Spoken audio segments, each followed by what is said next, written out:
তিনের কসম খাইছেন, জাইতুনের কসম খাইছেন, তুর পাহাড়ের কসম খাইছেন, পবিত্র মক্কার নগরের কসম খাইছেন। কয়টা হইল কসম? আল্লাহর কসম খাওয়ান লাগে? মাতুন দেখেন লাগে আপনারা? আল্লাহ কোন কথা কইতে কসম খাওয়ান লাগে? আল্লাহর কথা তো এমনি 100-100। আল্লাহর কথার উপরে কোনো সন্দেহ আছে? আমরা যেটা জানি না আল্লাহ এটা জানেন, ঠিক না? আমরা এখন জানি না সিলেট কিতা হইতেছে, কিন্তু আল্লাহ শুধু সিলেট না, কুল কায়নাতে কি হইতেছে আল্লাহ সব দেখতেছেন, ঠিক না? অথবা আমরা এখন দেখি আগামীকালকে কিতা হইব এটাও জানি না, কিন্তু আল্লাহ আগামীকাল না খালি কিয়ামতের আগ মুহূর্ত পর্যন্ত দুনিয়ার কিতাব কোন জায়গায় কি হইব সব আল্লাহ জানেন। অতএব আল্লাহ যেটা কইবা এটার কোনো সন্দেহ নাই। আমরা যদি কই আগামীকাল এটা হইব, না হইতে পারে, কারণ আমি তো জানি না, হইতে পারে না হইতে পারে, কিন্তু আল্লাহর জানার মাঝে কোনো সন্দেহ।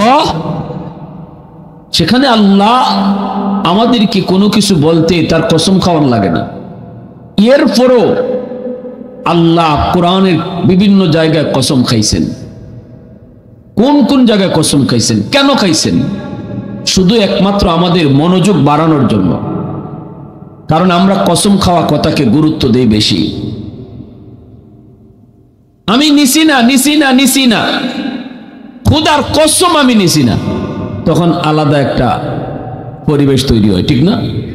আরেকজনে কইবে বেটা কসম খাইলিছে, আর সন্দেহ করিস না, ঠিক না? নি আল্লাহ এটা আমরা খাসলত আল্লাহ জানেন যে আমরা কসম খাওয়া কথা একটু মন দিয়ে শুনি। এজন্য আল্লাহ কোরআনের কোনো কোনো জায়গা খুব গুরুত্বপূর্ণ কিছু কথা কওয়ার আগে খালি বারবার কসম খাইতেছেন, যাতে আমরা মনোযোগ দিই। আল্লাহ আল্লাহ অতলা কসম খাইতেছেন, আল্লাহ এতবার কসম কিতা জানি কইতেছেন সামনে, ঠিক কিনা? জোরে এখন ওই আল্লাহ মনোযোগ দিচ্ছেন, কারণ আমরা তো এইরকমই। আমরা আল্লাহ বুঝাইবার লাগে আমরার ভাষায় আমরার মতো কইরা আল্লাহ কসম খাইছেন। যেমন ভাবে মায় বাচ্চারে বুঝাইবার লাগে কয় মাম মাম মাম, ফানিরে মাম কয়, ফানি কি মাম? পানিরে আমরা মাম কই খেল লাগি, বাচ্চায় পানি বুঝে না, মাম বালা বুঝে। রুটি খাওয়াই বাচ্চারে, বাজা বাবা বাবা লুতি লুতি লুতি, এটা কি লুতি না রুটি? রুটি লুতি কই খেল লাগি, বাচ্চায় লুতি ভালা বুঝে, ঠিক না? যুবকদের ভূমিকা ইসলামের প্রচার প্রসারে অত্যন্ত গুরুত্বপূর্ণ একটি বিষয়, বোঝার মতো, জানার মতো, শোনার মতো। আল্লাহ আমাকে ইখলাসের সাথে কিছু কথা বলার এবং আমাদের সবাইকে আমলের নিয়তে শোনার তৌফিক দান করুন। মুআজ্জাজ হাজিরিন, যৌবন কালটা আল্লাহর কাছে বড় দামি। যৌবনের ইবাদতে একজন যুবক অল্পতে আল্লাহর ওলি হয়ে যায়। আল্লাহর ওলি যতজন হইছেন এই জমিনে, প্রত্যেকেই ওলির দফতরের নাম লেখাইছেন যৌবনকালে।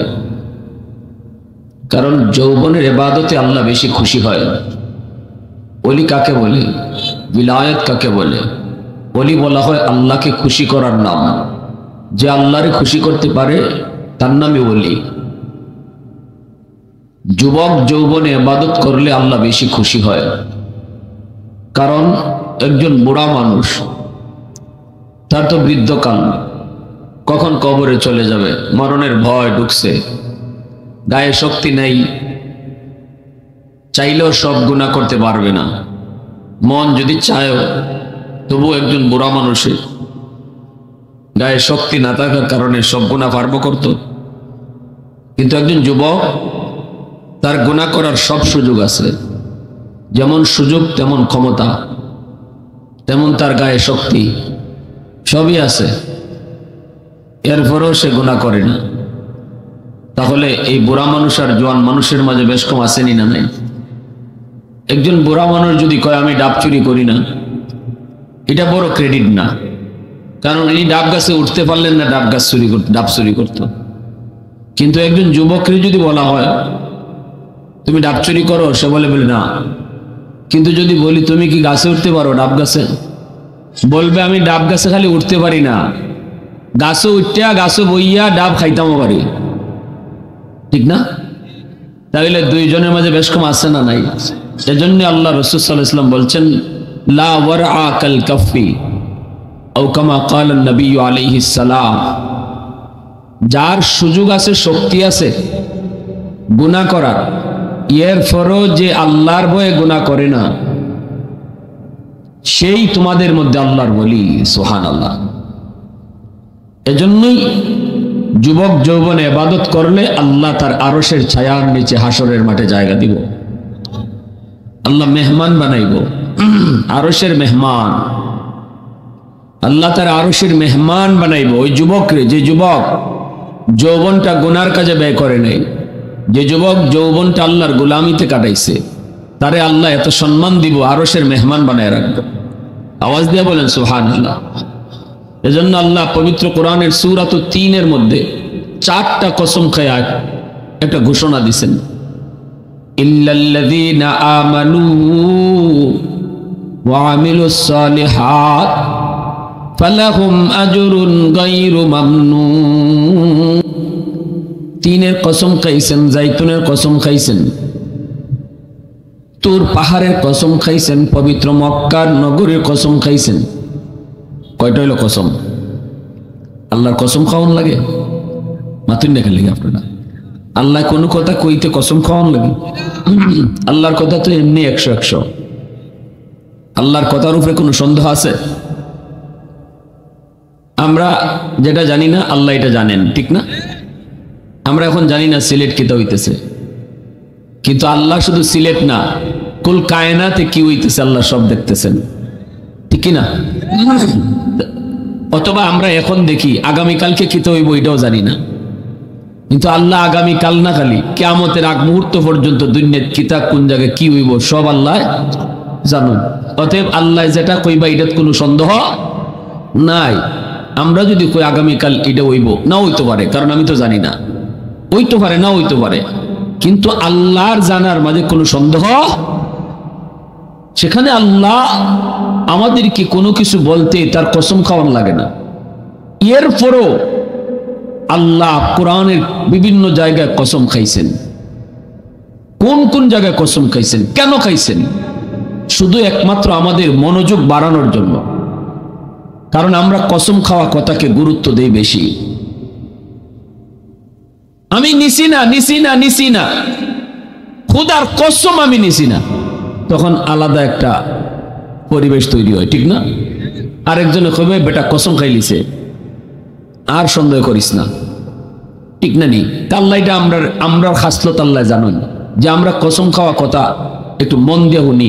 এজন্য আল্লাহ কোরআনের কোনো কোনো জায়গা খুব গুরুত্বপূর্ণ কিছু কথা কওয়ার আগে খালি বারবার কসম খাইতেছেন, যাতে আমরা মনোযোগ দিই। আল্লাহ আল্লাহ অতলা কসম খাইতেছেন, আল্লাহ এতবার কসম কিতা জানি কইতেছেন সামনে, ঠিক কিনা? জোরে এখন ওই আল্লাহ মনোযোগ দিচ্ছেন, কারণ আমরা তো এইরকমই।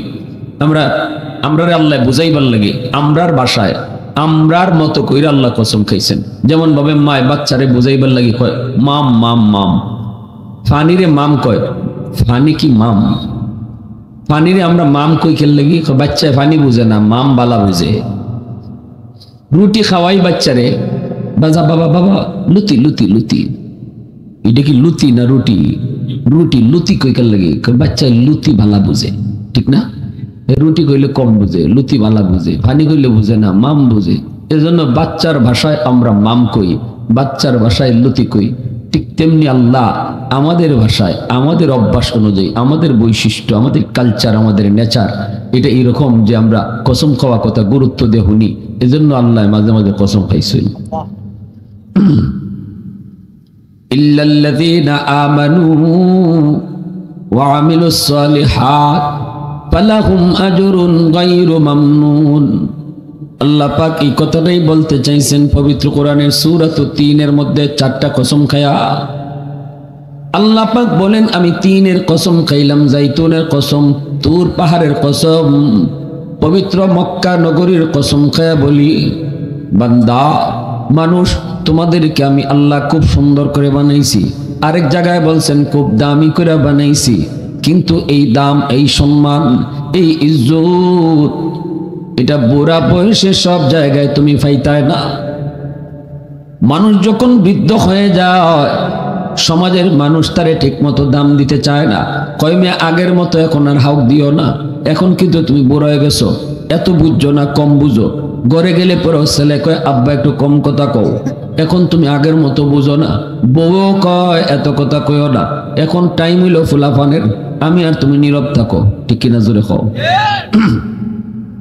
কিন্তু আল্লাহ পাক রব্বুল আলামিন তিনি বলেন, শুনো, তোমার গায়ে যতদিন শক্তি ছিল, গায়ে তোমার যতদিন ক্ষমতা ছিল রে যুবক, ওই গায়ে শক্তি থাকা অবস্থায় তুমি যদি আমি আল্লাহর গোলামি করো, আল্লাহ পাক বলে গায়ে শক্তি থাকা অবস্থায় তুমি যদি আমি আল্লাহর গোলামি করো, আমাকে মাইনা চলো, তাহলে যেই বয়সে কেউ তোমারে দাম দিতে চাইবে না, বুড়া বয়স, এই বুড়া বয়সে আমি আল্লাহ তোমারে দামি বানায় দিব। কেমনে দামি বানাইবেন? কই যৌবনে তুমি যত ইবাদত করেছো সবগুলি ইবাদত বুড়া বয়সেও আল্লাহ পাক জারি রেখে দিবেন। সুবহানাল্লাহ। 5 ওয়াক্ত নামাজ তুমি আদায় করেছো মসজিদে যায়, এইবার তোমার গায়ে শক্তি নাই, 5 ওয়াক্ত নামাজ মসজিদে গিয়ে আদায় করা সম্ভব হয় না, গায়ে তোমার শক্তি কম। মসজিদে যাওয়ার নিয়ত করলে তুমি ভয় পাও, কোথায় জানি তুমি মাথা ঘুরে পড়ে যাও, কোথায় জানি তোমার কোন অ্যাক্সিডেন্ট হয়ে যায়, এজন্য তুমি ঘরে নামাজ আদায় করে নিয়েছো। আল্লাহ পাক রব্বুল আলামিন 4টা কসম খেয়ে বলতেছেন, বান্দা শক্তি থাকা অবস্থায় তুমি মসজিদে গিয়েছো, আজ আমি আল্লাহ তোমার শক্তি কেড়ে নিয়েছি, বিধায় তুমি মসজিদে যাইতে পারো না, ঘরের ভিতরে নামাজ আদায় করেছো। ফেরেশতাদেরকে আল্লাহ বলবেন, ও আমার ফেরেশতারা, যদিও আমার বান্দা ঘরে নামাজ আদায় করেছে, তবু তার আমল নামায় মসজিদের জামাতের সওয়াব উঠায়া দাও, কারণ আমার বান্দা গায়ে শক্তি থাকা অবস্থায় মসজিদে গেল, রীতিমতো নামাজ আদায় করেছে। আজও যদি তার গায়ে শক্তি থাকতো, তবে আজও সে মসজিদে গিয়ে নামাজ আদায় করত। শক্তি সে নিজে নিজে ক্ষয় নেই, শক্তি আমি আল্লাহ কেড়ে নিয়েছি, এজন্য সে ঘরে নামাজটা পড়ছে। শুনো, ঘরে নামাজ পড়লো জামাতের সব উঠে দাও, ঠিক তেমনি ভাবে তাহাজ্জুদের নামাজ তুমি আমি আদায় করেছি, গায়ে তোমার শক্তি ছিল, গায়ে আমার শক্তি ছিল, আজ আমার শক্তি নাই, শক্তি আল্লাহ পাক কেড়ে নিয়েছে। আমি এখন বৃদ্ধ হয়ে গেছি, উঠতে চাইলেও বিছানা থেকে উঠতে পারি না, ভয় হয় কোথায় জানি কোন অ্যাক্সিডেন্ট ঘটে যায়। এজন্য তাহাজ্জুদের টাইমটা যদিও আমার ঘুম ভাঙছে, তবু আমি নামাজ আদায় করতে পারি না। আফসোস করি আফসোস, মালিক গায়ে আগের মতো শক্তি থাকলে আজও আমি তোমার কদমে সেজদা দিতাম। আল্লাহ পাক কই, ফেরেশতারা শুন, আমার বান্দা যদিও বিছানায় শুয়ে রইছে, তবুও তার আমল নামায় তাহাজ্জুদের সব উঠায়া দাও। তোমার আমার চোখে পাওয়ার ছিল যতদিন কোরআন তেলাওয়াত করছো, এখন তোমার আমার পাওয়ার কেড়ে নিয়েছে মালিক, তেলাওয়াত করতে পারি না, চোখে পাওয়ার নাই। কোরআন তেলাওয়াত করতে গেলে কোরআনের হরফগুলি দৌড়াদৌড়ি করে, পড়তে গেলেও পড়তে পারি না। আফসোস করি আফসোস মালিক, ফজরের পরে সূরা ইয়াসিন পড়তাম, মাগরিবের পরে সূরা ওয়াকিয়া পড়তাম, ও মালিক এশার পরে সূরা মুলক পড়তাম, এখন আমি চোখে দেখি না, তোমার কোরআন তেলাওয়াত করতে পারি না। আল্লাহ পাক কই, বান্দা আফসোস করিস না, আফসোস করিস না, যৌবনে তেলাওয়াতের সওয়াব আমি আল্লাহ তোর আমল নামায় উঠায় দিব। এত দামি, এত দামি, এত সম্মান আল্লাহ দিবেন যদি আমি গায়ে শক্তি থাকা অবস্থায় আল্লাহর গোলামি ঠিক মতো করি। যৌবন কাল যদি আল্লাহর গোলামিতে কাটাই, যৌবনে যদি আমি মসজিদে যাই, যৌবনে যদি মাথায় টুপি রেখি, যৌবনে যদি মুখে দাঁড়িয়ে রাখি, যৌবনে যদি বাপ মার সেবা করি, যৌবনে যদি মুরব্বীদের শ্রদ্ধা করি, যৌবনে যদি রমজান মাসে রোজা রাখি, আল্লাহ পাক রব্বুল আলামিন কয়, যেই বয়সে গায়ে শক্তি থাকবে না, এই আমলগুলি তুমি চাইলেও পারবা না, ওই সময়টা তো আমি আল্লাহ তোমার যৌবনের আমল জারি রেখে দিব। প্রশংসা করব কার? আওয়াজ দেয়া কও কার? वहदत की हिफाजत नहीं बेकुवत बाजू, वहदत की हिफाजत नहीं बेक़ुव्वत बाजू आती नहीं कुछ काम हाक़ल खुदा दाद आती नहीं कुछ काम हाक़ल खुदा दाद ऐ मर्द खुदा तुझको क़ुव्वत नहीं हासिल जा बैठ किसी गार में अल्लाह को कर याद ये सच है कि बातिल की तरफदार नहीं हम गद्दार न समझो गम गद्दार नहीं हम फूलों की तरह नरम मिजाज अपना है नज़र हम तीर नहीं नेज़ा व तलवार नहीं हम तीर नहीं नेज़ा व तलवार नहीं हम मुसलमानेर आवाजे बोली अल्लाहु আকবার ওই যুবক যেই যুবক যৌবনে ইবাদত করেছে ওই যেই যুবক যৌবনে আল্লাহরে ডরায় যেই যুবক যৌবনে হালাল পথে চলে যেই যুবক যৌবনে হারাম থেকে নিজেরে বাঁচায় এই যুবকের যৌবনের ইবাদতের উসিলায় আল্লাহ পাক এই জমিন টিকায় রাখছে সুবহানাল্লাহ জোরে কও হাদিসে কুদসি বলি শুনেন মন দিয়া আল্লাহ পাকের কথা আল্লাহ পাক বলে আলা কুল্লা ইয়াউমিন ওয়াল আরদু ইস্তাজিলু রাব্বাহু ওয়াল মালাইকাতু ইস্তাজিলু রাব্বাহু ওয়াল বাহরা ইস্তাজিলু রাব্বাহু আল্লাহ পাক কয় শুনো দুনিয়ার মানুষ প্রতিদিন আমি আল্লাহর কাছে জমিন আবদার করে এই উসমানপুরের জমিনও আল্লাহর কাছে আবদার করে কি কয় মালিক এই জমিনে কত নাফরমান এখনো নাফরমানি করে আর আমি জমিনের উপর দিয়ে হাঁটে ও মালিক এই যে বেনামাজি নামাজ না পড়ে আমি জমিনের উপর দিয়ে হাঁটে সুদখোর সুদের ব্যবসা করে আমি জমিনের উপর দিয়ে হাঁটে ওই যে ঘুষখোর আমি জমিনের উপর দিয়ে হাঁটে ওই যে দেখো না বেরোজগার আমি জমিনের উপর দিয়ে কেমন করে হাঁটে মালিক আর কত এই নাফরমানকে হাঁটার সুযোগ আর কত দিব ও মালিক অনুমতি দাও আবতালিউ ইবনা আদম ফি কারি নাফরমানগুলিকে আমি জমিন গিলে ফেলবো সুদখোরকে আমি জমিন গিলে ফেলবো ঘুষখোরকে আমি জমিন গিলে ফেলবো বেনামাজিকে আমি জমিন গিলে ফেলবো ও মালিক অনুমতি দাও আসবিরু ইলা মাতা আসবিরু ধৈর্য ধরব তো আর কতকাল এই নাফরমানদের পায়ের বোঝা আমি কতদিন নিব ও মালিক অনুমতি দাও ওই বেনামাজির পায়ের বোঝা আমি জমিন আর কত নিব আল্লাহ পাক কই শুধু জমিন নয় সাগর মহাসাগর গুলি আবদার করে কক্সবাজার সমুদ্র সৈকতের পার কত যুবক যুবতী নিয়ে গুনার কাজের আয়োজন করে সাগরের পানিটা চায়া দেখে সাগরের পানিটা গুনার দৃশ্যগুলি দেখে এই সাগরের পানি আবদার করে মালিক আর কত দেখবো নাফরমানি কত দেখবো অনুমতি দাও ওই জমিনটারে আমি পানি দিয়ে পাক বানায় দেই সবগুলি নাফরমানকে ডুবায় দেই আমি ডুবায় দেই দেখবো তো আর কত কাল দেখবো গুনাহ দেখবো তো আর কত কাল দেখবো সহ্য করবো তো আর কত কাল সহ্য করবো আল্লাহ কয় শুধু জমিন নয় সাগর মহাসাগর গুলি পর্যন্ত প্রতিনিয়ত আমি আল্লাহর কাছে আবদার করে আল্লাহ পাক কয় নারে জমিন না এই সাগর মহাসাগর না আমার বান্দা বান্দির ব্যাপারে তোমরা নাক গলাবা না আল্লাহু আকবার জোরে খাও আল্লাহ কয় আমি আল্লাহ দেখতেছি এই জমিনে কত গুনাহ হয় আমি আল্লাহ দেখি এই জমিনে কত নাফরমানি হয় কত অন্যায় হয় কত বিচার হয় কত গুনাহর আয়োজন চলে সবই আমি আল্লাহ দেখতেছি এরপরও কেন ধরি না জানোনি কারণ এই মানুষকে আমি আল্লাহ বড় আদর করে বানাইছি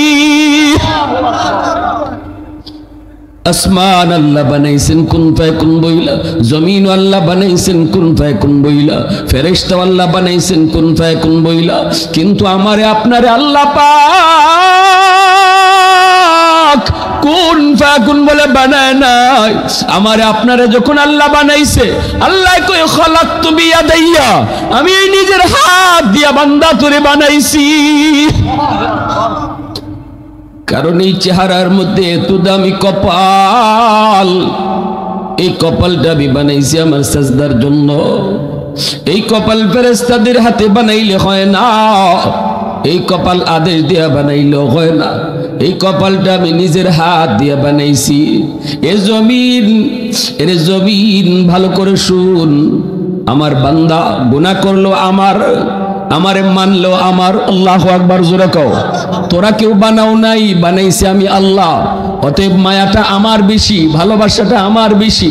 আমি তো অপেক্ষায় আছি আমার বান্দা, আমি তো অপেক্ষায় আমার বান্দা কখন কোথায় কোন জায়গায় জানি চোখের পানিটা ফলায় মালিক ভুল করে ফেলেছি, অন্যায় করে ফেলেছি। ওই যে আলামিন সংস্থার ওয়াজে আইসে বইসেও যদি আমি আল্লাহ রে আল্লাহ এতদিন নামাজ সারছি আর সারমু না, বাপ মারে কষ্ট দিছি আর দিমু না, আল্লাহ মুরব্বীদের সাথে বিয়াদবি করছি আর করমু না। আল্লাহ কই এই কথাটার অপেক্ষায় আমি আল্লাহ যখন যে জায়গা যে অবস্থায় কইব সাথে সাথে আমি আল্লাহ তার গুনাহ মাফ করে দিব। আমি তো ওই দিনের অপেক্ষায়, ওই সময়টার অপেক্ষায়। বান্দা গুনাহ করেছে 40 বছর, তওবা করেছে 40 বছর পরে আইসা, কিন্তু বান্দা তওবা করার পর আমি তওবা কবুল করতে 40 বছর লাগাইব না, তওবা কবুল কর্ম করার লগে লগেই তওবা কবুল। গুনাহ করেছে 40 বছর, 50 বছর তওবা করেছে 50 বছর পরে আইসা, কিন্তু আমি আল্লাহ তওবা কবুল করতে 50 বছর লাগাবো না, তওবা করতে দেরি আমি আল্লাহ তার মাফ করতে দেরি হবে না। একটু আওয়াজ দিয়ে কম সুবহানাল্লাহ, আর একটু জোরে মুসলমানের আওয়াজে সুবহানাল্লাহ, আর জোরে সুবহানাল্লাহ। প্রশংসা করব কার? মালিকের নাম জোরে কার? আলহামদুলিমান কাদ্দারা খাইরাও ওয়া খাবালা,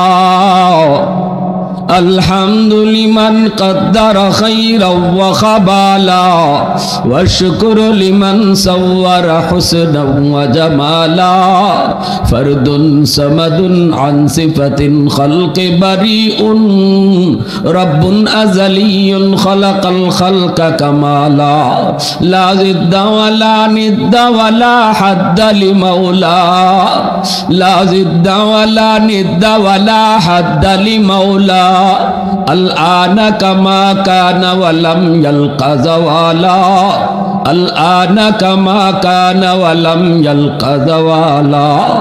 মুসলমানের আওয়াজে বলি আল্লাহু আকবার। আল্লাহ পাক করে জমিন, এ সাগর মহাসাগর শুন, 4 দল যতদিন জমিনের ভিতরে থাকবে আমি আল্লাহ জমিন টিকায় রাখবো, আসমান আসমানের জায়গায়, জমিন জমিনের জায়গায় দাঁড় করায় রাখবো, যতদিন পর্যন্ত জমিনের ভিতরে 4 দল থাকবে।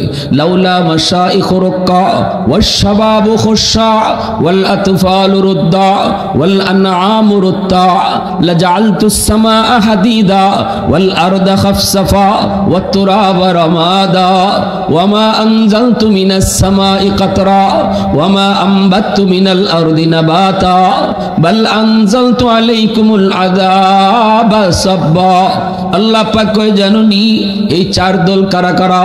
1 নম্বরে আল্লাহ কয় জমিনের ভিতরে আমার এমন কিছু বান্দা বান্দি রয়েছে, চুলদারি তার সাদা হয়ে গেছে, তার বয়স বেড়ে গেছে, কোমরে তার ব্যথা, হাঁটুতে তার ব্যথা, রুকু করতে কষ্ট হয়, সেজদা দিতে কষ্ট হয়।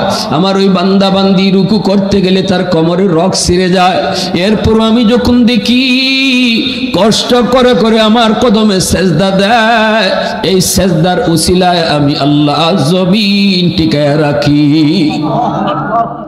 ওয়াশবাবু খুশা, আল্লাহ কইরে জমিন, এই জমিনের ভিতরে এমনও কিছু যুবক যৌবনের পাগলামি করে না, যৌবনে গুনার কাজের আয়োজন করে না, যৌবনে গুনাহ করে না, যৌবনে বন্ধুদের সাথে চুরিতে যায় না, যৌবনে সন্ত্রাসী করে না, যৌবনে দুর্নীতি করে না, যৌবনে জিনা ব্যভিচার করে না, তারও মন চায় গুনাহ করার জন্য, কিন্তু যৌবনের পাগলাগুড়ার লাগাম টান দিয়া ধরে। আমি আল্লাহ যখন দেখি ওই যুবকের মাথায় টুপি, আমি যখন দেখি তার মুখে আমার নবীর সুন্নতি দাড়ি, আমি যখন দেখি তার মসজিদে নামাজে পাওয়া যায়, আমি যখন দেখি রমজানের রোজা রাখতে পাওয়া যায়, ওই যুবকের কলিজার দিকে যখন আমি তাকাই, তখন এই গুনাহগার জমিনের প্রতি আমার মায়া লেগে যায়। এজন্যই ভাইরা বন্ধুরা, আল্লাহ পাক কয় শুনো, এই চার দল যতদিন জমিনে থাকবে, 3 নাম্বার হলো ওয়াল আতফালুর রুদ্দা। আল্লাহ পাক করে জমিনের ভিতরে আমি যখন দেখি ঘরে ঘরে কিছু শিশু বাচ্চা আছে, এই শিশুদের কোনো দোষ নাই, শিশুদের কোনো অন্যায় নাই, শিশুদের কোনো অপরাধ নাই, তাদের উপরে নামাজ ফরজ হয় নাই, তাদের উপরে রোজা ফরজ হয় নাই, শিশুদের উপরে আমি আল্লাহ শরীয়তের বিধিবিধান ফরজ করি নাই। তার মায় করছে গুনাহ, যদি করেছে তার বাবাই করছে গুনাহ, যদি করেছে তার ঘরে তার ভাই করছে। এই গুনাহগারের গুনার কারণে যখন জমিনে আযাব আর গজব আসতে চায়, আমি তখন চাই দেখি ঘরে কিছু অবুঝ শিশু বাচ্চা আছে, এই গুনার কারণে গজব আইলে বাচ্চাগুলি গজবে পড়ে যায়। ওই বাচ্চাগুলির টুট ভাঙ্গা কান্না যখন আমি আল্লাহ দেখি, তখন এই জমিনের প্রতি আমার মায়া লেগে যায়। ওয়াল আনআম রুত্তা, আল্লাহ পাক কই আর 4th নম্বর দল, জমিনের ভিতরে কিছু পশু পাখি হাঁস মুরগি আছে, এদের উপর শরীয়তের কোনো বিধিবিধান নাই। গরু ছাগল হাঁস মুরগির উপর শরীয়তের কোনো বিধিবিধান নাই, এদের উপর নামাজ নাই, রোজা নাই। কিন্তু যখন আসমানি জমিনি গজব হয় মানুষের গুনার কারণে, হাঁস মুরগি গরু ছাগল পশু পাখিগুলা গজবের ভিতরে ফইরা যায়, অথচ এদের কোনো অন্যায় ছিল না, এদের কোনো দোষ ছিল না। আমি ওদের দিকে তাকালেও জমিনের প্রতি আমার মায়া লেগে যায়। এই 4 দল যখন জমিনে থাকবে, জমিনে যতদিন 4 দল থাকবে, আমি আল্লাহ আমার রহমতকে আগে পাঠিয়ে দেই। গজব আসতে চায়, ধেয়ে আসতে চায়, কিন্তু ইন্না রহমতি সাবাকাত আলা গাযাবি, আমার রহমত আমি ছেড়ে দেই। আমার রহমতকে যখন আমি ছেড়ে দেই, তখনই গজব আর বান্দা বান্দির মাঝখানে রহমত যায় দাঁড়া যায়। আওয়াজ দিয়ে কও না সুবহানাল্লাহ। আমার রহমত বান্দা বান্দি আর গজবের মাঝখানে গিয়ে দাঁড়ায় যায়। কারণ এই 4 দল জমিনে এখনো আছে, এখনো আলামিন সংস্থার যুব সমাজ আছে, এখনো বাংলার যুব সমাজগুলি আছে, যারা গানের আয়োজন করে না, যারা যাত্রার প্যান্ডেলের আয়োজন করে না, এখনো কোরআনের মাহফিলের আয়োজন করে। আল্লাহ কই যুব সমাজ যতদিন জমিনে থাকবে, আমি আল্লাহ আসমানের জায়গায়, জমিনের জায়গায় দাঁড় করায় রাখবো। আযাব গজব দিয়ে সব ধ্বংস করব না। যদি ওই যুব সমাজ না থাকতো, যদি ওই বৃদ্ধরা যারা কষ্ট হলো রুকু দেয় সেজদা দেয়, ওরা যদি জমিনে না থাকতো, যদি ঘরে ঘরে কিছু অবুঝ শিশু বাচ্চা না থাকতো, জমিনে যদি হায়াওয়ানাত গুলি না থাকতো, লা জাআলতুস সামাআ হাদিদা। এবার আল্লাহর গুসার কথা আল্লাহ কয়, এই 4 দল জমিনে যেদিন থাকবে না, আমি আসমানকে লোহা বানায় দিব। ওয়াল আরদা খাফসাফা ওয়াত তুরাবা রামাদা, জমিনকে আমি তামা বানায় দিব, তামা, জমিন আমি তামা বানায় দিব, একটা শস্যের দানা জমিনে উঠতে দিব না। ওয়ামা আনজালতু মিনাস সামাই কাতরা, এক ফোঁটা রহমতের বৃষ্টি আমি জমিনে নাজিল হতে দিব না। ওয়ামা আম্বাতু মিনাল আরদি নাবাতা, একটা গাছ জমিনে আর উঠবে না। বাল আনজালতু আলাইকুমুল আযাবা সাব্বা, বরং পরপর জমিনের মধ্যে শুধু আযাব আর গজব নাজিল হইত। এজন্য আল্লাহ পাক রব্বুল আলামিন কয়, যুবক তুমি বুঝো না, তোমার সাজদার কারণে আল্লাহ জমিন টিকায় রাখছে। দ্বীনের নবী, মায়ার নবী কালেমার দাওয়াত দেন। মক্কার মানুষগুলির ভিতরে যেই যুবক আমার নবীর কালেমার দাওয়াতে সর্বপ্রথম যারা নবীকে সহযোগিতা করেছে, তারা হলো মক্কার যুব সমাজ। আল্লাহু আকবার, জোরে কও। মক্কার লিডার যারা ছিল, বয়স্ক মুরব্বী, এরা নবীকে সাপোর্ট দেয় নাই, কিন্তু আমার নবীকে সর্বপ্রথম সাপোর্ট দিয়েছে মক্কার যুবকরা। এজন্যই নবী যুবকদেরকে কলিজা দিয়ে ভালোবাসতেন। আল্লাহর নবী যুবকদেরকে নিয়ে সঙ্গ তৈরি করেছেন হিলফুল ফুজুল। নবী যুবকদেরকে নিয়ে সমাজের সংস্কার করেছেন। নবী যুবকদেরকে নিয়ে সমাজের জুলুম বন্ধ করেছেন। নবী যুবকদেরকে নিয়ে সমাজে ইনসাফ প্রতিষ্ঠা করেছেন। আল্লাহু আকবার, জোরে কও। কারণ যুব সমাজ সমাজের হাতিয়ার, যুবকরা সমাজের মেরুদণ্ড। যুব সমাজ যদি ভালো হয় সমাজ ভালো হয়, যুব সমাজ যদি ভালো পথে যায় সমাজ ভালো পথে যায়। আর যেই সমাজের যুবকরা খারাপ পথে যায় গোটা সমাজ খারাপ হয়ে যায়। আল্লাহর নবী মুতার যুদ্ধ, দ্বীনের নবী মায়ার নবী রোম সম্রাটের কাছে চিঠি পাঠান, কালেমার দাওয়াত দিয়ে চিঠি পাঠান। রোম সম্রাট নবীর সাহাবী হযরত হারিস ইবনে উমাইর রাদিয়াল্লাহু তাআলা আনহুকে নির্মম ভাবে শহীদ করে ফেলল। হাত পা অঙ্গগুলা কেটে দিল। দ্বীনের নবী মায়ার নবী বড় কষ্ট পেলেন, কারণ আল্লাহর নবী তিনি এটা মেনে নিতে পারলেন না। মানার তো কথাও না, কারণ দূতের কোনো অপরাধ নেই, দূতের কোনো অন্যায় নেই। অন্যায় থাকলে যে ফাটাইছে তার। সত্যিকার অর্থে আন্তর্জাতিক আইনও দূত হত্যা করা আন্তর্জাতিক নীতিমালায় দণ্ডনীয় অপরাধ, কারণ দূতের কোনো দোষ নেই। জজ পিয়ন ফাটাইছে আপনার ঘরে যে নোটিশ টানিয়ে দেওয়ার জন্য। কি নোটিশ? আগামীকাল জজ সাহেব আপনাকে তলব করেছে, পিয়ন গিয়ে আপনার ঘরে নোটিশ টানিয়ে দিছে। এটা তো পিয়নের কোনো দোষ না। আওয়াজ দেয়া ঠিক না? এটা পিয়নের কোনো দোষ না। পিয়ন তো ডিউটি আদায় করেছে মাত্র। দোষ যদি করে জজ সাহেব করছে, আপনি জজ সাহেব রেগে জিগান, ঠিক কিনা? যেরকম যে আমারে আপনি কেন তলব করলেন, কেন আপনারে ডাকলেন, কেন আপনি আমারে ডাকলেন, এটা জজ সাহেব রেগে আপনি জিজ্ঞেস করেন। পিয়নের তো কোনো দোষ নাই। আমার নবী দয়ার নবী হারিস ইবনে উমাইর রাদিয়াল্লাহু তাআলা আনহুকে নবী পাঠাইছেন কালেমার দাওয়াত দিয়া। তিনি কালেমার চিঠি নিয়ে রোম সম্রাটের কাছে যায় হাজির হলেন। সম্রাট চিঠিটা পায়ে খেপে গেল। আমার নবীর চিঠি পায়ে খেপে গেল। নবীজির সাহাবী হারিস ইবনে উমাইর রাদিয়াল্লাহু তাআলা আনহুকে গ্রেফতার করে ফেলল। শুধু গ্রেফতার করেই শেষ করলো না, ওনাকে নির্মম ভাবে শহীদ করে ফেলল। হাত পা অঙ্গগুলা সব কেটে দিল। এই খবর যখন মায়ের নবীর কাছে পৌঁছলো, আল্লাহ নবী সেটা বরদাস্ত করতে পারলেন না। নবী সব সইতে পারেন, কিন্তু জুলুম নবী সইতে পারেন না। এ মুসলমান, এটা মুসলমানের বৈশিষ্ট্য। সব সওয়া যায়, কিন্তু জুলুম আল্লাহ বরদাস্ত করে না, রসুলও বরদাস্ত করেন না, মুসলমানও জুলুম বরদাস্ত করতে পারে না, ঠিক কি না? আল্লাহর নবী খেপে গেলেন। নবীজির চেহারা লাল হয়ে গেছে।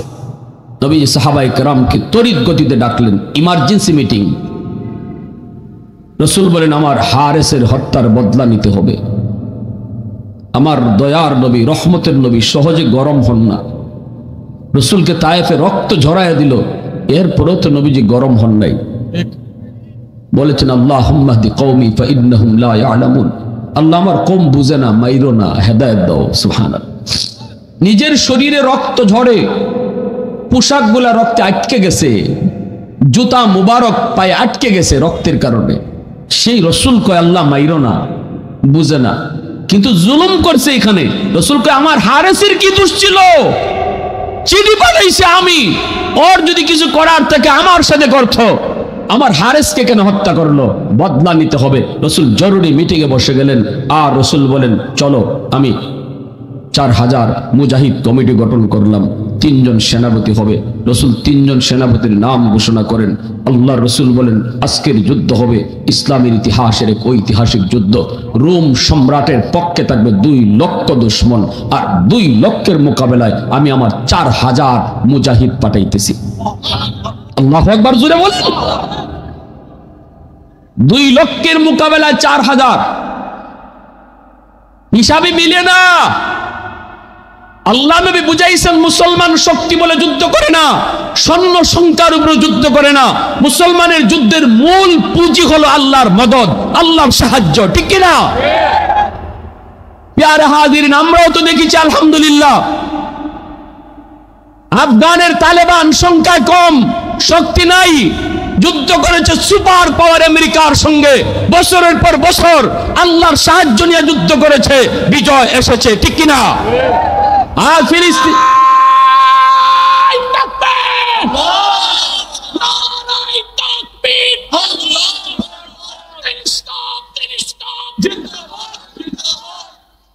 আর হাজিরিন, আজ ফিলিস্তিনের হামাস এতদিন যাবত যুদ্ধ করেছে জালেম ইসরায়েলের সাথে, জালেম ইসরায়েলের সাথে যুদ্ধ করেছে। অস্ত্র নাই, শক্তি নাই, যা শক্তি সেটা হলো আল্লাহর উপরে পূর্ণ ভরসা। আল্লাহর উপর পূর্ণ ভরসা নিয়ে যুদ্ধ করেছে। তাম পৃথিবী তামসা দেখছে। মানবতার দোহাই দিয়া যারা মুসলমানদেরকে হত্যা করা যাদের মিশন, তারাও তাকায়া তাকায়া গাজার শিশু হত্যার দৃশ্যগুলি তারা দেখেছে। তারা দেখেছে গাজার মাটি কিভাবে শিশুদের রক্তে লাল হয়। তারা দেখেছে লোহিত সাগরের পানি গাজার শিশুদের রক্তে কিভাবে লাল হয়। প্রতিবাদের ভাষা কারো ছিল না, কিন্তু আল্লাহ পাক সব দেখেছেন। আল্লাহ ধরেন ধরেন, একটু সময় নিয়ে ধরেন, আল্লাহ ছাড় দেন কিন্তু ছেড়ে দেন না, ঠিক কিনা? আল্লাহ আমাদের ইমানি পরীক্ষা নেন, পরীক্ষা নিয়েছেন। আলহামদুলিল্লাহ, হামাস যে বিষয় নিয়ে যুদ্ধ করেছে, হামাস আল্লাহর উপরে যে ভরসা নিয়ে যুদ্ধ করেছে, বিজয় তাদেরই হয়েছে। বলেন আলহামদুলিল্লাহ, আরো জোরে আলহামদুলিল্লাহ। তাম পৃথিবীর সমস্ত সুপার পাওয়ার হামাসের বিরুদ্ধে ছিল, কিন্তু বিজয় তো হামাসেরই হলো। তাহলে বোঝা গেল আল্লাহ যার সাথে থাকে তার বিজয় নিশ্চিত, ঠিক কিনা? আমাদের একটাই সমস্যা, আমরা আল্লাহকে সাথে রাখতে জানি না। আমরা যুদ্ধ করার আগেই, মাঠে নামবার আগেই বলি আমার পাশে কে আছে দেখো, দেখো ভারত আছে কিনা, দেখো রাশিয়া আছে কিনা, দেখো আমেরিকার লোকে আছে কিনা, দেখো চীন আমার লোকে আছে কিনা। আল্লাহ নারাজ হয়ে যায়। আল্লাহকে মুসলমান, তোর কথা এটা হওয়ার ছিল না, তোর কথা হওয়ার ছিল দেখো আমার সাথে আল্লাহ আছে কিনা। আমেরিকা তোর বন্ধু নয়, রাশিয়া তোর বন্ধু নয়, ভারত তোর বন্ধু নয়, চীন মুসলমানের বন্ধু নয়। মুসলমানের মূল বন্ধু হলো, প্রকৃত আপন বন্ধু হলেন আল্লাহ। এই কথাটাই আমরা ভুলে গেছি, যার কারণে আমাদের কপালে লাঞ্ছনা আর গঞ্চনা। প্রিয় হাজিরিন, আল্লাহ রাসূল সাল্লাল্লাহু আলাইহি ওয়াসাল্লাম জ্বালাময়ী ভাষণ দিলেন। মুসলমানের বিজয় কোন পথে? মুসলমানের বিজয় সংখ্যার উপরে নয়, শক্তির উপরে নয়, মুসলমানের বিজয় আল্লাহর উপর। যাও, আমি রাসূল দোয়া করে দিলাম, যাও। আল্লাহ রাসূল মদিনার মসজিদে মিম্বরে বসে গেলেন, সাহাবায়ে কেরামদেরকে নবী ভাষণ দিলেন। এই ভাষণে রাসূল বলেন, আজকের যুদ্ধের প্রথম সেনাপতি হবে আমার কলিজার টুকরা সন্তান, পালক পুত্র যায়েদ ইবনে হারেসা। যেই যুদ্ধটা 2 লক্ষ দুশমনের মোকাবেলায়, দুনিয়ার বাস্তব চিন্তা করলে পরে মুসলমানের বিজয় অনিশ্চিত হওয়ার কোনো সম্ভাবনাই নাই। 2 লক্ষের মোকাবেলায় 4000, এটা হিসাবে মিলে না, ঠিক কিনা? কোন বিবেকবান মানুষ বিবেক দিয়ে যদি চিন্তা করে তাহলে এর সমাধান পাবে না, যেটা কিভাবে সম্ভব। কিন্তু কথা হয়েছে আল্লাহর সাথে তার হাবিবের, জোরে বলেন ঠিক কিনা? কথা হয়েছে মালিকের সাথে তার বন্ধুর। আল্লাহ রাসূল সাল্লাল্লাহু আলাইহি ওয়াসাল্লাম ঘোষণা দিয়ে দিলেন, যাও। সেনাপতি কাকে করলেন? নিজের সন্তান রে। এই নেতারা, নেতৃত্ব শিখে যাও। তোমার ফুলারে লন্ডন ফরাও, তোমার ফুলারে কানাডা ফরাও, আর গরিবের ফুলাটার হাতে পিস্তল দিয়ে রাস্তায় মার্ডার করাও। এই বাঙালি, আমাগরে বলদ বাঙালি হয়েছে। টেলিভিশনে পর্দায় বইয়া বইয়া নেতারা কর্মী কিভাবে মরে দৃশ্য দেখে। যদি জিগাও তোমার ফুলা কই, কইব লন্ডন। হের ফুলা খুব নিরাপদে আছে, নেতার ফুলা নিরাপদে আছে, আর আমার আপনার ফুলা ফান্ডে রাস্তায় মার খাওয়াইতেছে। নেতৃত্ব আমার রাসূল শিখাই গেছেন, সত্যিকারের নেতা যদি তুমি হও তাহলে তোমার ফুলারে রাস্তার আগে নামাও। আমার রাসূল বলে, আজকের যুদ্ধের প্রথম সেনাপতি আমার ছেলে। আল্লাহু আকবার, জোরে বলেন। রাসূল বলে, আজকের যুদ্ধের প্রথম সেনাপতি আমার ছেলে, টাটকা যুবক। একটু খেয়াল করে দেখো ইসলামের যুবকদের অবদান। টাটকা যুবক যায়েদ ইবনে হারেসা। আল্লাহ রাসূল এটা বলে শেষ দিলেন না, রাসূল বলেন, আজকের যুদ্ধে আমার সন্তান যায়েদ যদি শহীদ হয়, সেনাপতি হবে জাফর ইবনে আবি তালিব। রাসূল যেই কইছেন যায়েদ যদি শহীদ হয়, তাহলে যায়েদের সাথে রাসূল শহীদ শব্দ লাগাইয়া দিয়েছেন। মদিনার মসজিদের সমস্ত সাহাবায়ে কেরামের পশম খাড়ায় গেছে। সবাই বুঝে গেছেন যে এই যুদ্ধে নবীর সন্তান শহীদ হয়ে যাবে, কারণ আমার রাসূল নামের সাথে শহীদ লাগাই লিছেন। ইশারা আসমান থেকে। দ্বিতীয় সেনাপতি কাকে করলেন? আপন চাচাতো ভাইকে। একটু নেতা কারে কয় শিখে যাও। বাঙালি নেতারা নেতৃত্ব শিখো, নেতার আদর্শ শিখো। প্রকৃত নেতা কাকে বলে বুঝে যাও। প্রথম সেনাপতি সন্তান, দ্বিতীয় সেনাপতি আপন চাচাতো ভাই জাফর ইবনে আবি তালিব, আলী রাদিয়াল্লাহু তাআলা আনহুর ভাই, নবীর চাচা আবু তালিবের সন্তান। এই দ্বিতীয় সেনাপতি জাফর ইবনে আবি তালিব ঘোষণা দেওয়ার পরে আল্লাহ রাসূল কয়, আমার জাফর যদি শহীদ হয় সেনাপতি হবে আব্দুল্লাহ ইবনে রাওয়াহা। সাথে সাথে সাহাবায়ে কেরামের পশম আবার খাড়ায় গেছে যে এত বড় সাহাবী, রাসূলের কলিজার টুকরা চাচাতো ভাই, যে জাফরকে রাসূল এত মায়া করেন, যে যায়েদকে রাসূল এত মায়া করেন, সেই যায়েদও শহীদ হবে, রাসূলের চাচাতো ভাই জাফরও এই যুদ্ধে শহীদ হয়ে যাবে। শহীদ শব্দ লাগাই দিয়েছেন। এরপরে আল্লাহ রাসূল কয় এখানেই শেষ না, রাসূল বলে আব্দুল্লাহ ইবনে রাওয়াহা যদি শহীদ হয়, এখানের সাহাবীরা বুঝছেন আব্দুল্লাহ ইবনে রাওয়াহা তৃতীয় সেনাপতি, যাকে রাসূল নাম ঘোষণা করেন ইনিও এই যুদ্ধে শহীদ হয়ে যাবে। চতুর্থ সেনাপতির নাম রাসূল কোন নাই, রাসূল বলছেন চতুর্থ সেনাপতি মুজাহিদরা, যুদ্ধের ময়দানে মুজাহিদরা নিজেরা বৈশেই একজনকে বানাবে। রাসূল বলেন আমি তারে চিনি, নাম বলবো না, কিন্তু তার উপাধি জানি, সে আল্লাহর তলোয়ার, আল্লাহু আকবার, যার উপাধি হলো সাইফুল্লাহ, আল্লাহু আকবার। এই চতুর্থ সেনাপতির হাতে ইসলামের বিজয় আসবে, এই চতুর্থ সেনাপতির হাতে এই যুদ্ধের বিজয় আসবে। রাসূল এই ঘোষণা দিয়া পাঠিয়ে দিয়েছেন, যাও যার যার বাড়ি থেকে বিদায় নিয়ে আসো।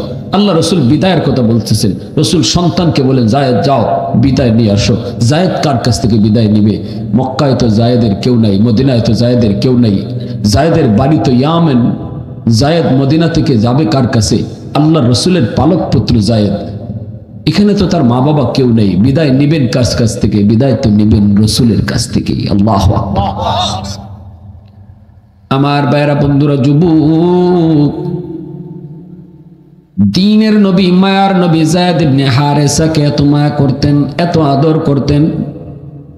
আম্মাদান আয়েশা সিদ্দিকা রাদিয়াল্লাহু তাআলা আনহা বলেন, নবীজি ঘরের মধ্যে যদি কোনো জরুরি কাজে থাকতেন, তবুও যদি যায়েদের আওয়াজ পাইতেন দরজার বাহিরে, রাসূল সমস্ত কাজ বাদ দিয়া ঘর থেকে আমার যায়েদ, আমার যায়েদ, আমার যায়েদ কয়ে দৌড় দিয়ে বের হয়ে যেতেন। এত মায়া, এত মায়া। কেনই বা মায়া হবে না রে যুবক? কারণ এই যায়েদ শিশুকালে হারাইছেন, মার কাছ থেকে, বাবার কাছ থেকে ডাকাতের দল অপহরণ করে যায়েদকে নিয়ে গেল। মক্কার উকাজ নামক বাজারের মধ্যে যায়েদকে উঠাইল বিক্রি করার জন্য। আম্মাদান খাদিজাতুল কুবরা রাদিয়াল্লাহু তাআলা আনহা, ইনি যায়েদকে তিনি কিনে নিলেন। কিনা তিনি নবীর সাথে বিয়ের পর আল্লাহর নবীকে তিনি হাদিয়া দিয়ে দিলেন। মক্কার মানুষেরা জানতো যায়েদ হলো নবীর গোলাম, আল্লাহর নবীর গোলাম, কারণ যায়েদ তখনও গোলাম। এই অবস্থায় ঈদগি ইয়ামিন, তার মা, তার বাবা সন্তান হারানোর পর পাগল হয়ে গেছে, রাস্তায় রাস্তায় শুধু ঘুরে। মা শুধু যায়েদ যায়েদ কয়ে কয়ে রাস্তায় ঘুরে, কিন্তু কেউ জানে না যায়েদ যে মক্কায় আমার নবীর ঘরে যায়েদ গোলাম, এটা তার মা জানে না, তার বাবা জানে না, ইয়ামেনের কেউ জানে না। এইদিকে ইয়ামেনের কিছু মানুষ মক্কায় আসলো, আল্লাহ নবীর কাছে যায়েদকে দেখে ওরা চিনে ফেললো। তখন তো যায়েদ আর ছোট না, 10 বছর হয়ে গেছে মায়ার নবীর সাথে। আল্লাহু আকবার। এরপর ওই ইয়ামেনের মানুষ যায়েদকে দেখে তারা চিনে ফেলল। ইয়ামেন যে ইয়ামেনে যায় যায়েদের বাবাকে বলতেছে, ও যায়েদের বাপ, আমরা যায়েদকে দেখেছি মক্কায়। কার কাছে? কই মুহাম্মদের কাছে। মুহাম্মদ অনেক বড় একজন উদার মনের মানুষ, ইনি আল্লাহর পয়গম্বর, কিন্তু অনেক বড় বড় উদার মনের একজন মানুষ। মনে হয় তুমি যদি তোমার সন্তানের পরিচয় দাও তাহলে হয়তো তোমাকে দিয়ে দিবে, যদিও সে মুহাম্মদের গোলাম, তোমার ছেলে। যদি পয়সা করে দাও তাহলে হয়তো সন্তান তুমি ফিরে পাইবা। যায়েদের বাপ অনেকগুলি টাকা নিয়া নবীজির দরবারে হাজির। আল্লাহর নবীর কাছে যখন পরিচয় দিয়া বলতেছেন, আপনার কাছে যে যায়েদ আছে, এই যায়েদ হলো আমার সন্তান, জায়েদের বাড়ি হলো ইয়ামেন। জায়েদের মা পাগল, রাস্তায় রাস্তায় ঘুরে সন্তান পায় না, সন্তানের কারণে মা পাগলের মতো হয়ে গেছে। যদি আপনি ছেলেটাকে আমার কাছে দিয়ে দিতেন, যা টাকা লাগে, যা পয়সা লাগে, বদলা যা চাইবেন আমি তাই দিব। আল্লাহর নবী রহমতের নবী বলেন, জায়েদের বাপ একটু অপেক্ষা করো, আমি জায়েদকে ডাক দিই। নবীজি ডাক দিলেন, পাশের রুম থেকে জায়েদ আসলেন। আসলে পরে নবী কই, জায়েদ দেখো তো ওনারে চিনুনি। বাবার দিকে তাকাইয়া জায়েদ চিনে ফেলেছেন, ইনি আমার হারানো বাবা। হারানো বাবা, বাবাও চিনে ফেলেছে এই সন্তান আমার হারানো জায়েদ। আল্লাহু আকবার। দৌড় দিয়া বাবার বুকে জড়ায় ধরল। বাপ ছেলের এক মিলন। হারানো সন্তান বাবা যখন ফিরে পায় তখন জানে ওই বাবার আনন্দ কি পরিমাণ। কোলে নিয়ে বুকে নিয়ে চুমু খায়, ছেলেও বাবাকে বুকে জড়ায় কান্দে। আল্লাহর নবী দৃশ্য দেখে নবীর চোখ দিয়ে দর দর করে পানি পড়ে। নবী গো মালিক, আমার জায়েদ তো আব্বাকে ডাক দিতে পারছে, কিন্তু আমি নবী তো জীবনে আব্বা ডাক দিতে পারি নাই। জন্মের আগেই নবী বাবা হারাইছেন। আব্বু ডাকের ভিতরে কত মজা আমার নবী তা জানেন না রে যুবক। এজন্য বাবা ছেলের বাবা ছেলের মধুর কোনো মুহূর্ত নবীজি দেখলেই চোখ দিয়ে পানি পড়তো, নবীজি কাঁদতেন। আজ যদি আমার আব্বা দুনিয়া থাকতো, আমাকেও তো এইভাবে বাবার মায়া করতো, আদর করতো। কারণ সন্তান যত বড়ই হোক না কেন, বাপ মার কাছে কোনো দিন সন্তান বড় হয় না। আল্লাহ নবী এবার কই, জায়েদ তোমার আব্বা এসেছে তোমাকে নিয়ে যাওয়ার জন্য। জায়েদ আমি কোনো বদলা নিব না, আমি কোনো বিনিময় নিব না। তুমি যদি তোমার আব্বার সাথে তোমার আম্মার কাছে যেতে চাও যেতে পারো, নির্দ্বিধায় যেতে পারো। আমি নবী তোমাকে অনুমতি দিলাম, তুমি চলে যাও। তোমার আম্মা অসুস্থ হয়ে পড়েছেন, বিছানায় পড়ে পড়ে শুধু জায়েদ জায়েদ করে কান্দে। যাও জায়েদ, তুমি যদি যেতে চাও আমি রাসূল তোমাকে দিয়ে দেব, কিন্তু আর যদি যেতে না চাও, আমি নবীর কাছে তুমি থাকতে চাও, আমি সারা জীবন তোমাকে বুকে আগলায়া রাখবো। এই দুইটা অপশন যখন মায়ের নবী জায়েদকে দিলেন, জায়েদ তখনই মাথাটা নিচের দিকে দিয়ে দিছেন। এখন সিদ্ধান্ত দিবেন কি, বাপ মার কাছে যাবেন নাকি নবীর কাছে থাকবেন। এইদিকে বাবা তাকায় রয়েছে ছেলের দিকে, বাবার চোখ দিয়ে দর দর করে পানি পড়ে, ছেলেও তো কান্দে। একবার জায়েদ বাবার চেহারার দিকে তাকান, আরেকবার রহমতের নবীর দিকে তাকান। একবার বাবার দিকে তাকান, আরেকবার আমার আপনার রহমতের নবীর দিকে তাকান। এই অবস্থায় একটু পরে জায়েদ মাথার নিচের দিকে দিয়ে সিদ্ধান্ত শোনায় দেয়, নবী গো আমি সিদ্ধান্ত নিয়েছি, যদিও আমি আমার হারানো মা পাইছি, বাবা পাইছি, তবুও আমি বাপ মার কাছে যেতে চাই না। আমি সারা জীবন আপনার কদমে জড়ায় থাকতে চাই। ওগো নবীজি, আমি আজকে 10 বছর আপনার খেদমতে বাবার আদর মার আদর সব পাইছি। আমি যে মা হারা বাবা হারা এই কষ্টটা কখনো টের পাই না। অতএব আমি আপনার কাছে বাকি জীবন থাকবো। এই কথা বলতে জায়েদের বাপ দৌড় দিয়ে সেই জায়েদকে বুকে জড়ায় নিছে আর বলতেছে, বাজান কইলি কি তুই তোর মা না পাগল, মার কাছে বুঝে যাবি না। জায়েদ তখন চোখে কোনো কথা বলে না। তখনই বাবাই কই, বুঝে গেছি বাজান, মুহাম্মদুর রাসূলুল্লাহর কাছে তুমি কি পরিমাণ শান্তিতে আছো, কি পরিমাণ মায়ায় আছো, আমাকে আর বুঝায় বলতে হবে না বাবা।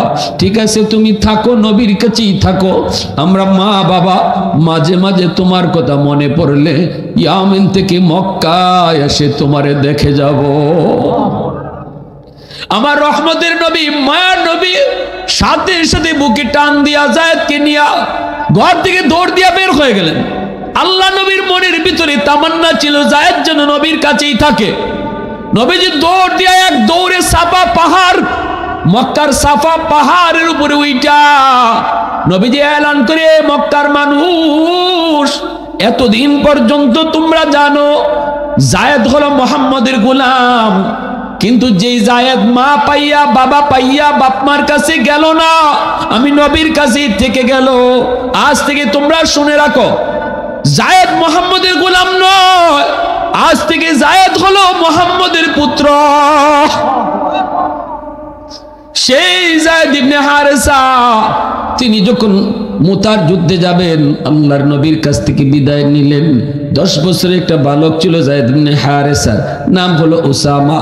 উসামার কাছ থেকে বাবাই বিদায় নিতেছে, বাবা উসামা বিদায় দাও, জান্নাতে আল্লাহর তোমার আমার দেখা করাবে। বাজান আব্বু যাই, যুদ্ধে যাই, হয়তো এই যুদ্ধ থেকে বাবা ফিরত আসবো না।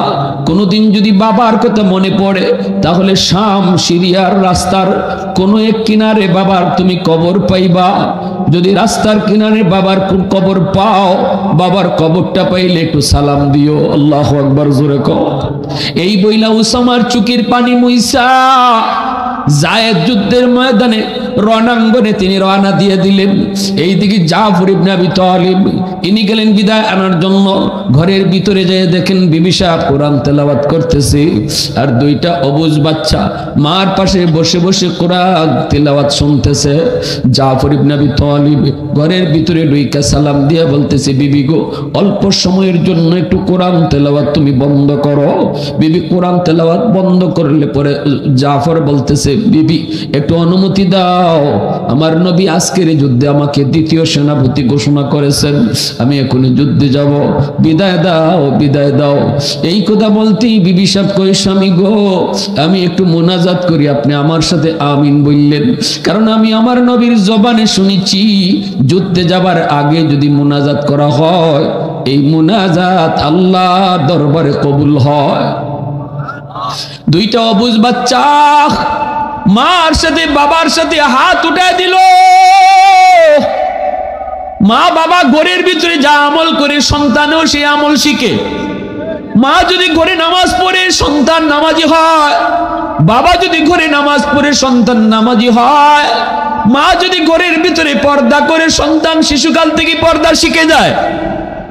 এ যুবক, মা বাবার সাথে 2টা অবুঝ বাচ্চা হাত উঠায় দিল।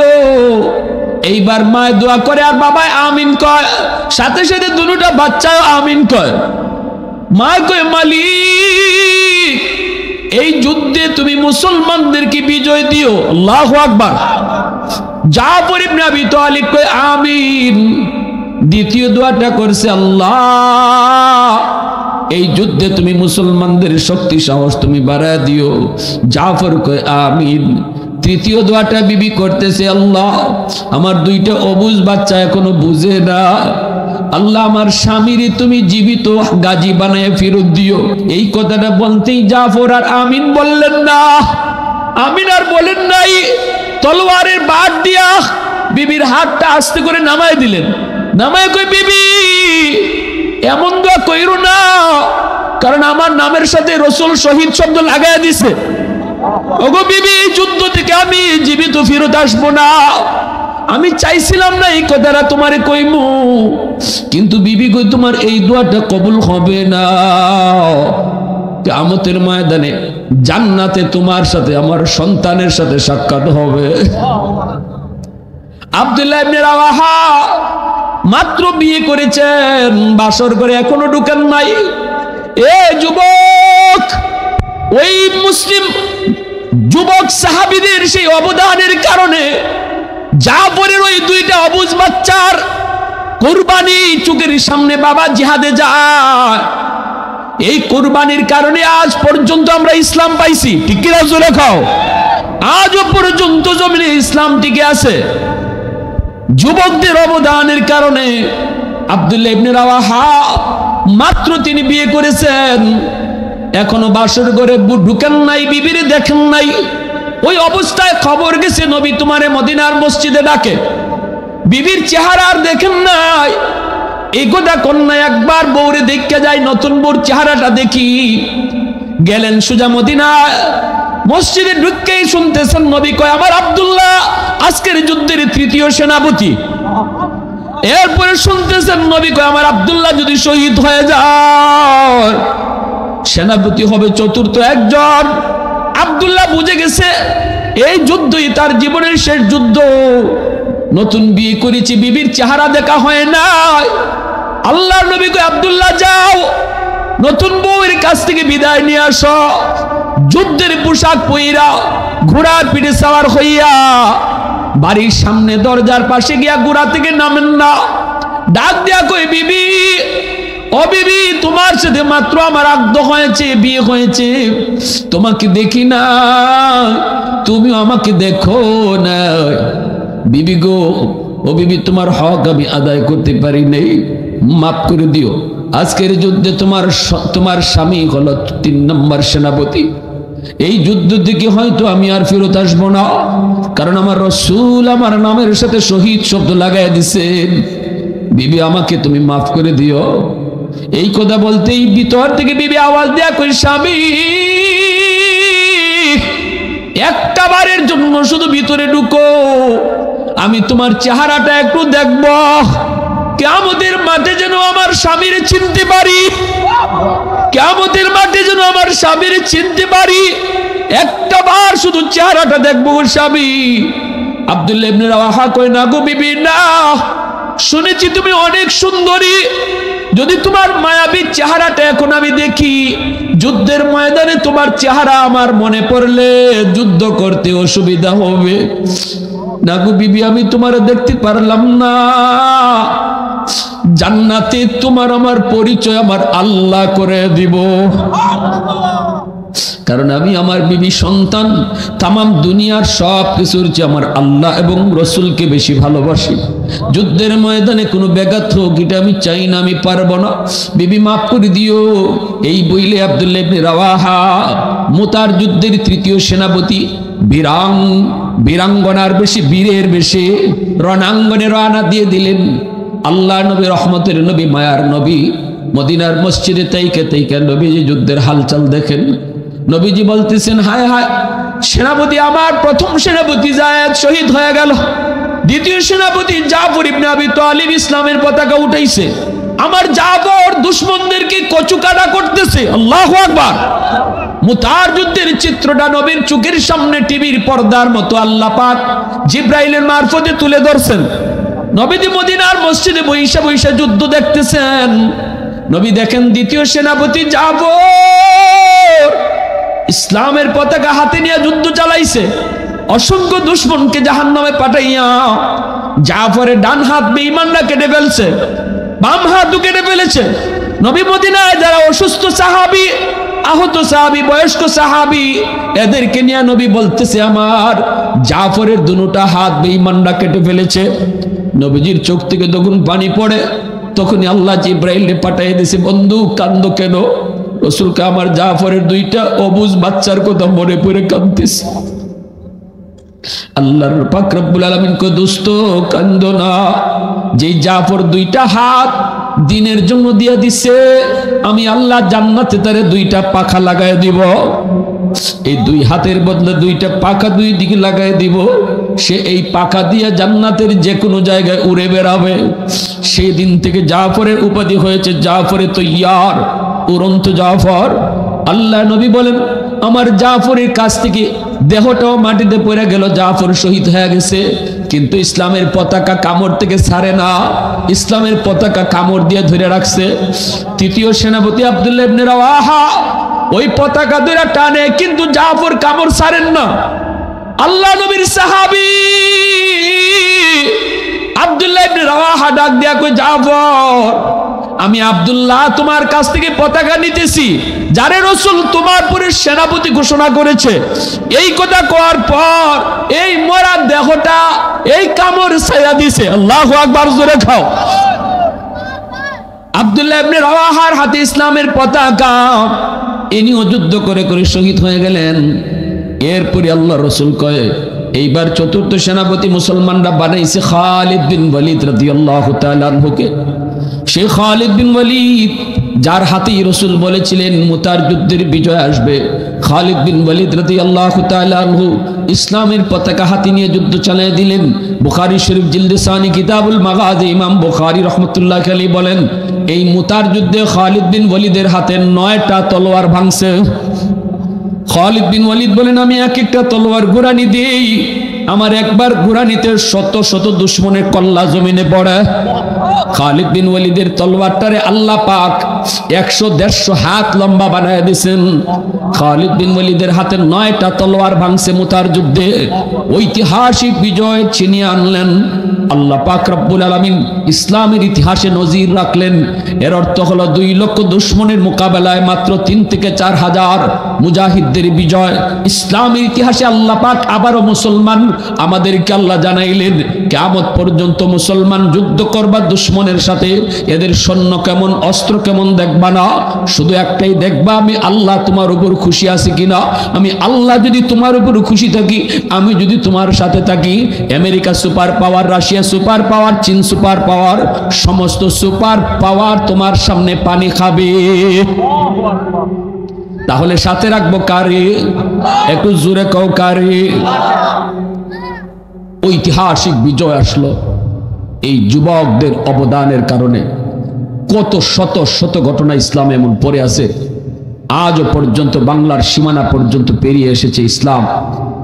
ওই সকল মুজাহিদদের কুরবানির কারণে 1.25 লক্ষ নবী, 1.25 লক্ষ সাহাবিও, নবীর সংখ্যার সাথে সাহাবীর সংখ্যার মিল, কিন্তু 1.25 লক্ষ সাহাবায়ে কেরামের ভিতরে 10,000 সাহাবীদের কবর মক্কা মদিনায় আছে, বাকি 1 লাখের উপর সাহাবীদের কবর পৃথিবীর বিভিন্ন দেশ দেশান্তরে ছড়ায় ছিটায় আছে।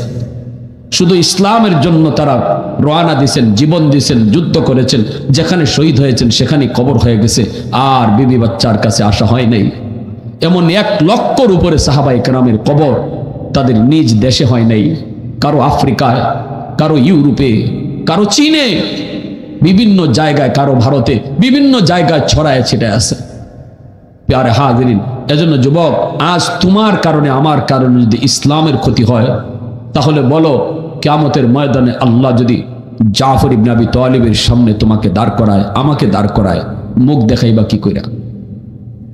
বলো, জাফরের 2টা এতিম বাচ্চার সামনে যদি আল্লাহ তোমার আমারে দাঁড় করায়, আর দাঁড়ায় করায় কয়, বান্দা বল যে ইসলাম আমার সাহাবীদের রক্তের দ্বারা তোর কাছে পৌঁছছিল, এই ইসলামের কদ্দুর উপকার করছো আর কদ্দুর ক্ষতি করছো, একটু মুখ দেখাও আমার জাফরের 2টা বাচ্চার সামনে।